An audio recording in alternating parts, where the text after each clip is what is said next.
The words hit me so hard I actually checked the room, half expecting someone else to be standing there. Women are bad investments, Sarah. You just need to keep your face pretty until you find a husband to pay your bills. My father didn't raise his voice. He didn't smile either. He said it calmly, clinically, like he was explaining a spreadsheet error.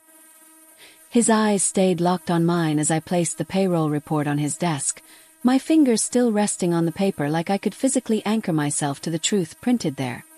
This wasn't dinner table cruelty. This was a boardroom verdict. I'd spent the entire weekend reconciling accounts for the family company. His company. The one my brothers proudly introduced themselves as future owners of at parties. I wasn't snooping. I wasn't digging. I was doing exactly what I'd been asked to do. And that's when I saw it. Austin and Tyler, my older brothers, were each pulling in $200,000 a year. Full benefits, health insurance, retirement contributions, stock equity that would quietly compound into millions. And me? $50,000. No benefits, no insurance, no equity. Worse, I wasn't even classified as an employee. I was listed as a 1099 contractor. Illegal misclassification. Clean. Precise. Buried in plain sight. I did the math 3 times, hoping I'd missed something. I hadn't. I'd built half the operational systems that kept the company running. I negotiated vendors. I cleaned up audits. I trained managers my brothers barely remembered the names of. And yet, on paper, I was disposable when I pointed this out. My father barely glanced down. "Stop whining," he said, waving a hand. "I did you a favor." I felt something tighten in my chest. Not hurt, clarity. "Your brothers are building a legacy," he continued. "You're just temporary." That was the moment it happened, a cold, sharp click in my brain. Like a lock sliding shut. He wasn't my father anymore. He was just a bad boss. I took a breath. One slow inhale. One steady exhale. And then I smiled, the kind of calm smile that scares people who think they're in control. "Well," I said evenly, tapping the payroll report, "if I'm a contractor, then today is my last day." He laughed. Actually laughed. Leaned back in his chair like I'd just announced I was storming off to my room. "Don't be dramatic, Sarah." He thought it was a tantrum. He had no idea that in classifying me as disposable, he just handed me the match. And that I was about to use his own greed, his own paperwork, to burn his entire empire to the ground. "Let me ask you something. Have you ever been the smartest person in the room, but treated like the coffee girl? If yes, drop a yes in the comments, because this is the moment everything changes. People always ask me why I stayed for 6 years. They say it with a tilted head and narrowed eyes, like they're trying to solve a puzzle that doesn't make sense. You had a Wharton degree. You were a strategist. Everyone knew you were the smartest one in the room. So why let them treat you like an intern who should be grateful just to be there?" The truth is, I didn't stay because I was weak. I stayed because I was useful. And in my family's company, there were only 2 types of people. The first type was what I call the face men. That was my brothers, Austin and Tyler. They wore $5,000 bespoke suits that never seemed to wrinkle. They strolled in around 11 in the morning, lattes already in hand, smiling like they'd personally invented ambition. Their calendars were filled with 3-hour lunches at Le Bernardin, where they promised clients the moon and never worried about who would actually build the rocket. They shook hands. They told stories. They took credit. And then there was the second type. The ghost. That was me. While they slept, I was on a headset at 3 in the morning, negotiating with union reps who could shut down a venue with a single phone call. I fixed noise permits Austin forgot to file. I hauled 20-pound centerpieces across concrete floors in heels because Tyler had sent half the crew home early. To boost his own bonus, I knew every client's child's birthday. I knew which brides needed hand-holding and which CEOs needed spreadsheets. I could read a room in 30 seconds and tell whether the problem was money, ego, or feared I wasn't visible. But nothing worked without me. The moment that defined it all happened at the Hudson Yards launch. IT was a luxury watch brand. Global press, celebrities, investors. 1 hour before doors opened, the lighting rig failed. Entire stage dark. Panic everywhere. I called Austin. straight to voicemail. I found him 10 minutes later at the bar, flirting with a model, laughing like the building wasn't on the brink of collapse. Oh, I climbed the ladder myself. Silk blouse, bare hands. I bypassed the fried breaker and rerouted power from the backup generator. The lights came up with 7 minutes to spare. Applause. Relief. Crisis averted. Austin clapped me on the back and said, "Great job, sis." Then he took the credit. And the commission. I took the subway home because surge pricing made Uber too expensive. That was the trap. What I later learned to call good daughter syndrome. My father didn't just steal my labor. He stole my ability to assess my own worth. Growing up, it was always the same script. Austin and Tyler are wild, he'd say with a wink. But you, Sarah, you're the reliable one. You're the glue. Reliability became my leash. They weaponized my competence against me. They taught me that suffering was loyalty. That if I just worked harder, stayed later, fixed one more disaster, I'd finally earn a seat at the table. But here's the truth I didn't see for 6 years. They weren't waiting for me to prove myself. They were banking on me never realizing I already had. They didn't want a partner. They wanted a mule. That contractor classification wasn't just about saving 15% on payroll taxes. It was psychological warfare. Every paycheck reinforced the message. You are not one of us. Or help. You're temporary. What my father didn't understand was this. The help sees everything. While they built personal brands, I learned every wire, every contract, every quiet vulnerability in the system. I wasn't just executing, I was building the engine. And when you build the engine, you know exactly which wire to pull to shut the whole thing down. The event that finally broke me wasn't small. IT was a Japanese tech conglomerate's launch party at MoMA. International press, investors flying in from Tokyo, the kind of client you build an entire year around. Austin was in charge. His one responsibility was simple. Wire a $75,000 catering deposit by noon at noon. The money wasn't sent, because instead of being at his desk, Austin was at a strategy lunch. 3 bottles of wine deep, laughing loudly, telling anyone within earshot how he was redefining experiential branding. At 2:07 p.m. my phone rang. The catering company was screaming. They hadn't received the deposit. Their staff was booked. Their suppliers were locked.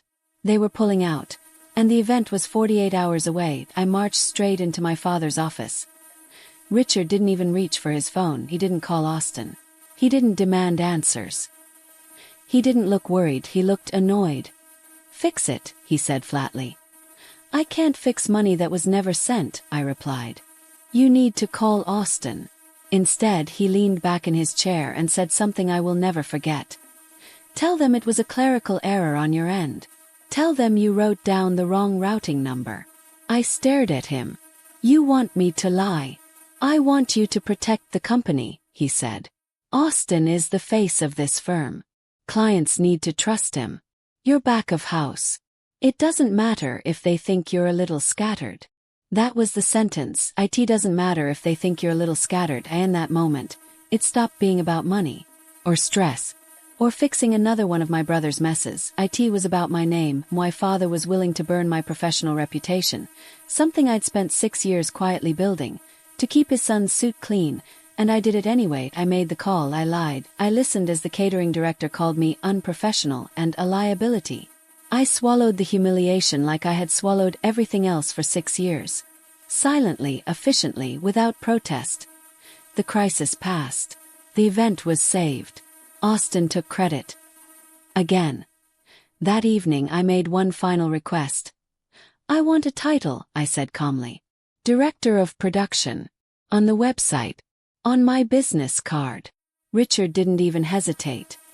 "That's an optics issue." He explained it like I was slow. "Our clients are old school. They like dealing with men for strategy, and you for the details. Making you a director confuses the hierarchy.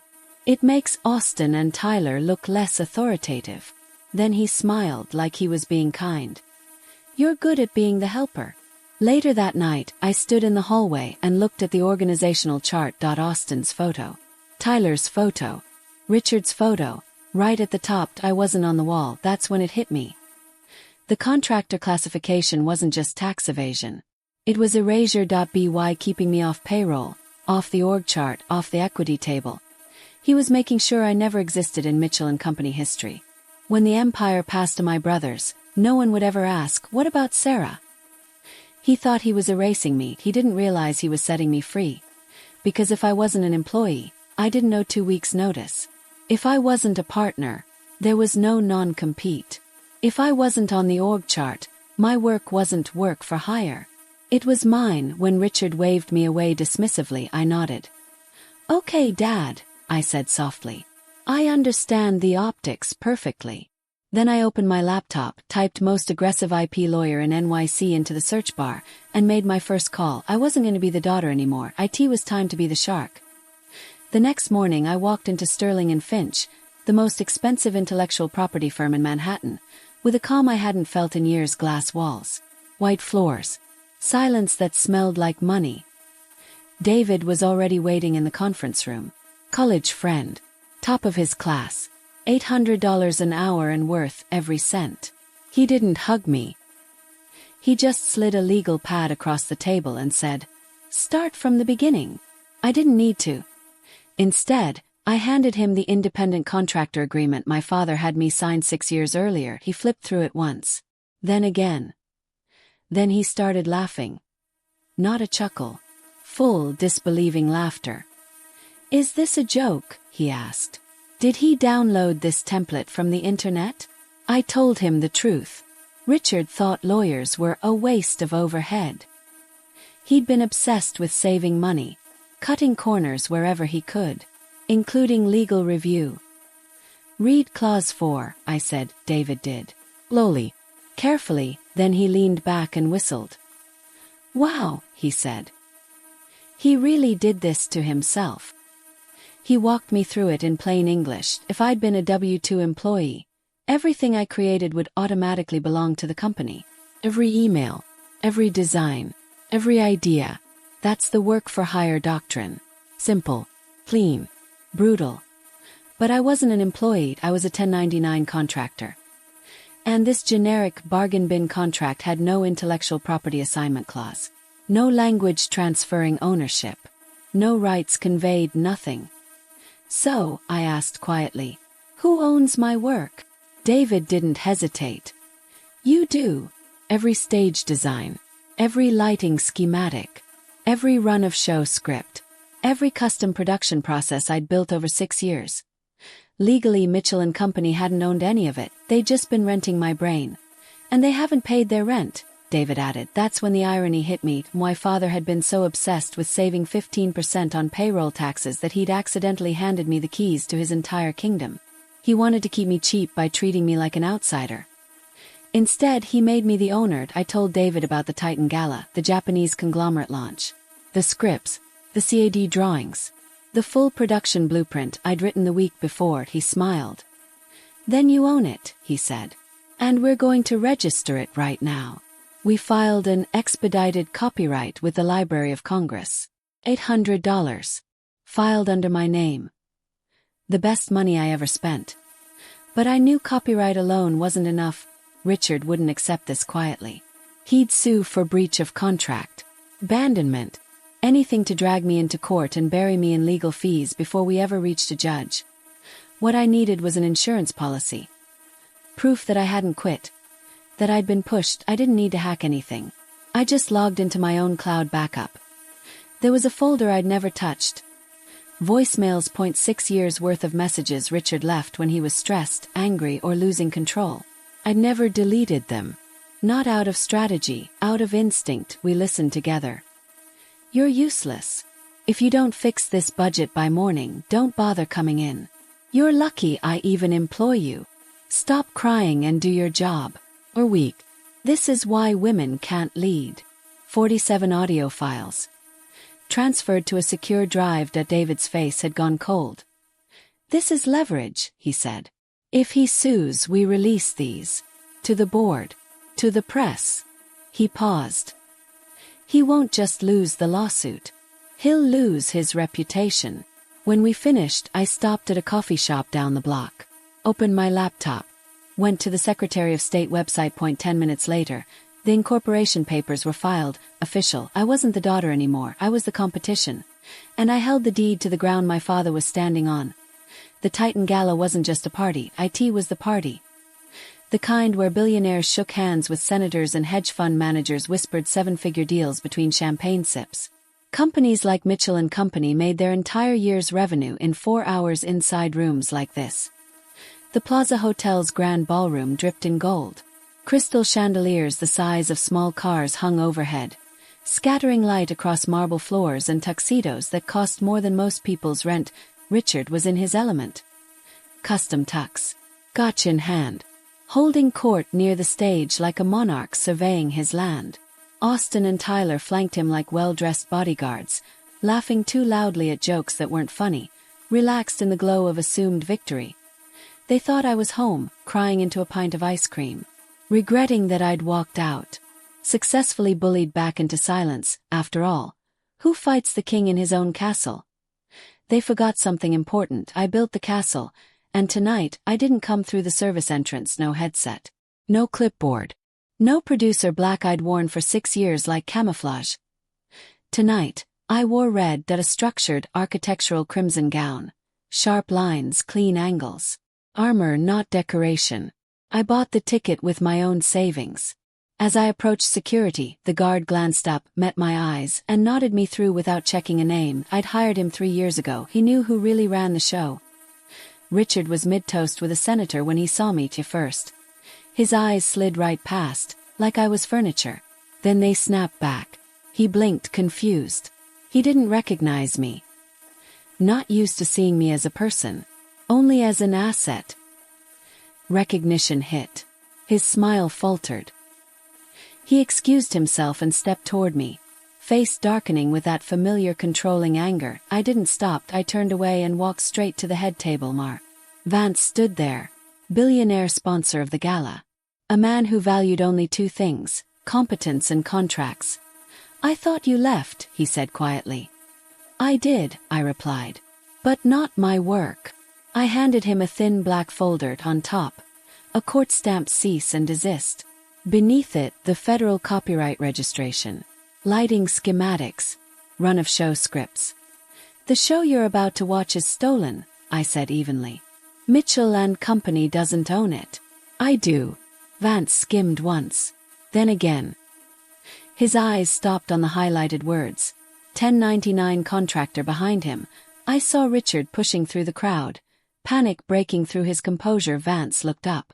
Is your crew ready? They never left, I said, nodding toward the tech booth. He gave a small nod back. Richard reached us, breathless. Get out, he hissed. I smiled. Take your seat, Dad. The show's starting. The lights dimmed. Richard took the stage before 500 of the most powerful people in the room. Accepted the award. Praised my brothers. Then casually dismissed me. Sarah couldn't handle the pressure, he said. Some people just aren't built for this business. Sympathetic murmurs rippled through the crowd. It was the lie I needed. I nodded once toward the booth. Feedback shrieked. The massive screen behind Richard glitched, then flashed clear white text in black letters. Silence. Ice clinked in glasses. I walked onto the stage, red dress blazing under the lights, and took the microphone from the stand.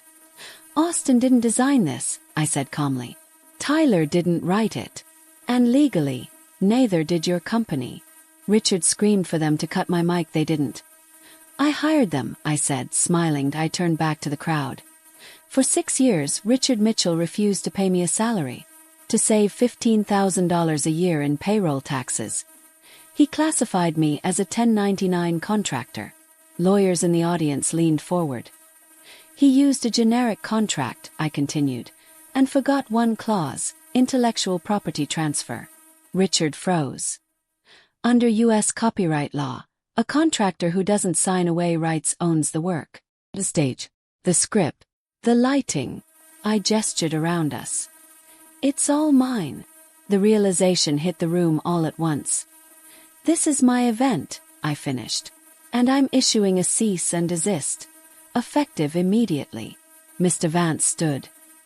Is this true? He asked Richard. Is she a contractor? Richard stammered. It was just for taxes. That's not a technicality, Vance said coldly. That's incompetence. He turned to me. You own the show. I do. Then I'm not paying a thief, Vance said. Richard, you're fired. Get off the stage. Then to me. Continue the show. Invoice me in the morning. The applause detonated, so I stepped off stage. Richard followed. Desperate now, reaching out and grabbing my arm backstage. The noise of applause faded into a dull roar. Richard cornered me near the exit. His face flushed, voice low and urgent. I'll make you a partner, he said. I'll give you equity. Real equity. I looked at him, not angry, not hurt. Just finished. It's too late, I replied calmly. For equity. And for family. His mouth twisted. You're nothing without me. Smiled then. Not cruel. Accurate. You're right, I said. I do spend money. I spent it on the best intellectual property lawyer in New York to take back what I built. Keep the change. He had no answer for that. I walked out of the Plaza Hotel beside Mr. Vance. Cool night air cutting through the heat of the ballroom. Cameras flashed behind us, voices called my name. I didn't look back, I didn't need to. The cease and desist didn't just stop the gala. It triggered a chain reaction. Once the copyright filings surfaced, the IRS opened an audit. Employee misclassification. 6 years. The fines were catastrophic. The next morning, Mr. Vance moved his entire $40 million event portfolio to SM Productions. By lunch, other clients followed, quietly at first, then all at once. Mitchell and Company collapsed within 6 months. Richard still tells anyone who will listen that I stole his legacy. He's wronged. I didn't steal anything. I reclaimed unpaid work.